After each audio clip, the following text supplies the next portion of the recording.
तो मेरा नाम है सुमित और मैं 15 साल का हूं, लेकिन मैं बहुत ही बदमाश हूं और मैं हमेशा ही हमारी पड़ोसन की लड़कियों को छेड़ता रहता हूं, क्योंकि हमारे पड़ोस की लड़कियों बड़े बड़े बुब्स थे।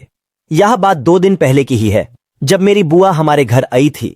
हमारी बुआ बहुत ही खूबसूरत थी और वह 23 साल की थी। बुआ के बड़े बड़े खरबूजे देखकर मुझे कुछ कुछ होता था। बुआ की एक लड़की भी थी, लेकिन वह हॉस्टल में थी और बुआ के पति शहर में काम के लिए गए थे, तो वह हमारे घर रहने के लिए आ गई थी। एक दिन क्या हुआ, मेरे मम्मी और पापा शादी में गए थे, तो उन्हें रात में आने में समय लगेगा। मैं और मेरी बुआ घर में अकेले थे। मुझे डर लग रहा था, तो मैं बुआ के कमरे में चला गया। बुआ नहा रही थी और मैंने बुआ से चिल्ला के बोला, बुआ मैं आपके कमरे में आ गया हूं। मुझे अपने कमरे में डर लग रहा था। बुआ चिल्लाकर बोली, कोई बात नहीं। थोड़ी देर के बाद बुआ नहा के बाहर निकली तो बुआ के बड़े बड़े और हॉट फिगर देखकर मुझ तो कुछ कुछ बहुत कुछ होने लगा। मेरा झट से खड़ा हो गया और बुआ की नजर मेरे केले पे पड़ी। बुआ मुस्कुराने लगी। बुआ के शरीर पर सिर्फ तौलिया ही था। बुआ देखने में खूबसूरत और जैसे परी से कम नहीं दिख रही थी। मेरा दिल जोर जोर से धड़क रहा था।